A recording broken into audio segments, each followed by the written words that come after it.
मतदान से पहले सीजर की ताबड़तोड़ कार्रवाई लगातार जारी है। 9 दिन में 115 करोड़ की सीजर की कार्रवाई हुई है। अलग अलग एनफोर्समेंट एजेंसियों की ओर से यह कार्रवाई हो रही है। अवैध शराब, नकदी, मादक पदार्थ, सोना चांदी, ये सभी जब्त हो रहा है।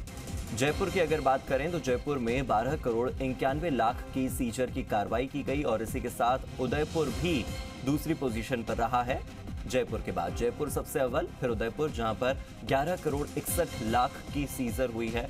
वहीं पर बाड़मेर की बात करें तो बाड़मेर में 8 करोड़ 91 लाख रुपए की सीजर हुई है।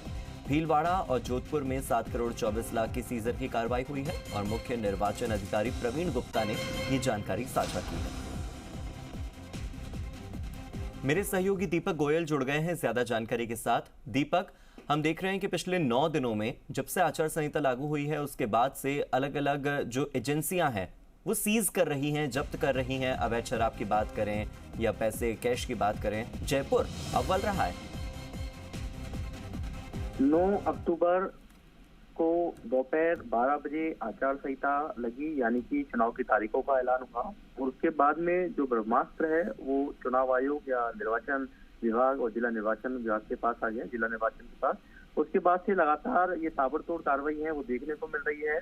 आज देखिए 19 तारीख हो चुकी है और 19 तारीख तक अभी तक जो आंकड़ा है वो 115 करोड़ पहुंच चुका है, जो कि 2018 के विधानसभा चुनाव की यदि हम बात करें, जब 56 दिन तक आचार संहिता रही थी, उस दौरान पूरी आचार संहिता में 70 करोड़ रुपए की जब्ती की गई थी। लेकिन अभी केवल चुनाव होने में 25 नवंबर का दिन है जब मतदान होगा, लेकिन उससे पहले ही ये करीब 9 दिन का ये आंकड़ा है 115 करोड़ का, जिसमें जयपुर है वो अव्वल रहा है। यहाँ पर करीब 13 करोड़ रुपए की सीजर की कार्रवाई की गई है। यहाँ पर देखिए सबसे ज्यादा सोना, चांदी, नकदी, इसके अलावा अवैध शराब, लीकर जो होती है और साथ में जो फ्री आइटम है जो मतदाताओं को लुभाने वाले हैं, उनको ये जब्ती की कार्रवाई की गई है। उदयपुर में 11.61 करोड़ रुपए की जब्ती की गई है। बाड़मेर में 9 करोड़ के करीब है। भीलवाड़ा और जोधपुर में करीब 7.25 करोड़ रुपए की सीजर की कार्रवाई की गई है। देखिए कल जो भारत निर्वाचन जो आयोग हैं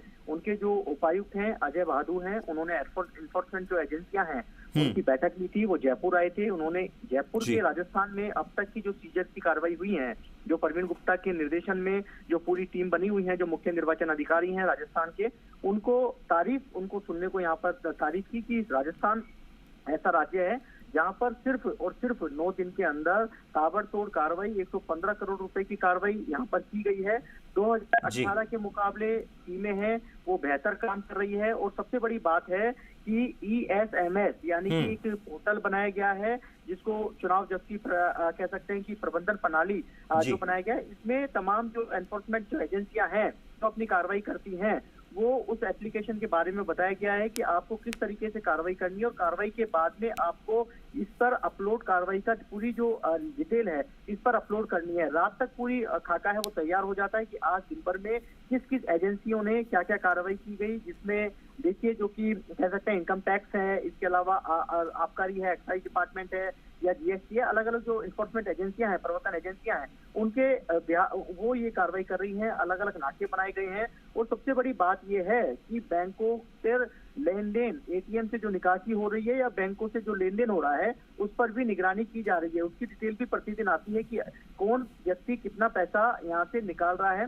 कहाँ पैसा जा रहा है, इस पर भी निगरानी की जा रही है। साथ में 50,000 रुपए से ज्यादा जो व्यक्ति लेके जा रहा है, यदि वो चेकिंग के दौरान पकड़ा जाता है तो उससे सवाल जवाब भी किए जाते हैं। लेकिन सबसे बड़ी बात दुविधा ये है कि अभी शादियों का सीजन है वो शुरू होने वाला है नवंबर में। 23 नवंबर को एकादशी का सावा है, लेकिन उससे पहले जो शादी वाले परिवार है जो खरीदारी के लिए बाजारों में जाएंगे, यदि वो ज्यादा नकदी लेकर जाएंगे और वो प्रवर्तन एजेंसियों के उसमें दायरे में आ जाते हैं और उसको पकड़ती है तो उनसे सवाल जवाब से उनको गुजरना होगा।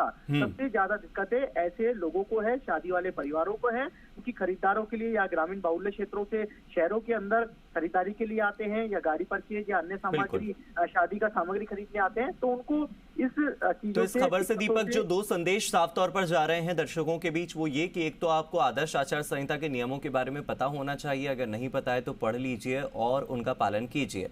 और दूसरा संदेश यही कि चाहे उदयपुर हो, बाड़मेर हो, जोधपुर हो, भीलवाड़ा हो या जयपुर हो, हर जगह पर सख्ती बहुत ज्यादा है। इस सख्ती से निपटने के लिए ये जो निर्वाचन आयोग की ओर से पूरा काम किया जा रहा है, प्रशासन जिस तरह से अपना काम कर रहा है, जिस सख्ती से सीजिंग की कार्रवाई कर रहा है, वो दर्शाता है कि ये लोग इस बार काफी बेहतरीन काम कर रहे हैं पिछले चुनावों के मुकाबले। शुक्रिया आपका।